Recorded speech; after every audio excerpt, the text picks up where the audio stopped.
লাকুম দীনুকুম ওয়ালিয়া দীন, আমার জন্য আমার ধর্ম, তোমার জন্য তোমার ধর্ম।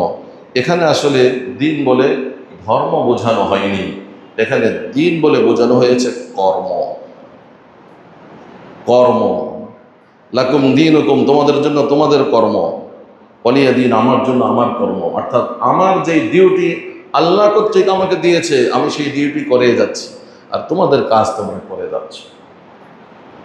তো আমরা আজকে আলোচনা করব এই দিন ইসলাম সম্পর্কে। ইন্নাদ দীনা ইনদাল্লাহি আল ইসলাম। এখানে দিন অর্থ ব্যবহার হয়েছে, দিন জীবন ব্যবস্থা অর্থে ব্যবহার হয়েছে। আল্লাহ তাআলা বলেন ইন্নাদ দীন, একমাত্র জীবন ব্যবস্থা হিসেবে ইনদাল্লাহ, আল্লাহর নিকট মনোনীত জীবন ব্যবস্থা হলো আল ইসলাম। বলেন সুবহানাল্লাহ। তাহলে জীবন ব্যবস্থা হিসেবে আল্লাহর কাছে মনোনীত জীবন ব্যবস্থা কি? ইসলাম। এখন জীবন ব্যবস্থা কাকে বলে?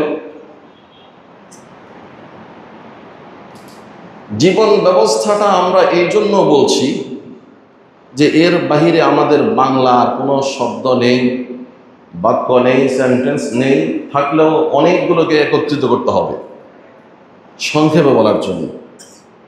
যেমন ইংরেজিতে বলা হয় যে Islam is a complete code of life. এটাও সংক্ষিপ্ত কথা যে ইসলাম একটি পূর্ণাঙ্গ জীবন ব্যবস্থা।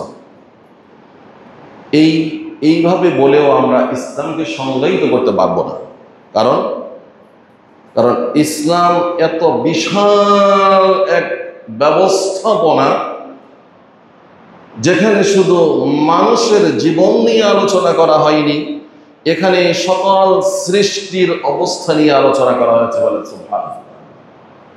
আজকের দুনিয়াতে প্রত্যেকটা মানুষ, প্রত্যেকটা জাতি, প্রত্যেকটা সৃষ্টি, প্রত্যেকটা বস্তু সে সুখ চায়, শান্তি চায়, সে সম্মান চায়। অসম্মান হতে কেউ চায় না, চায়।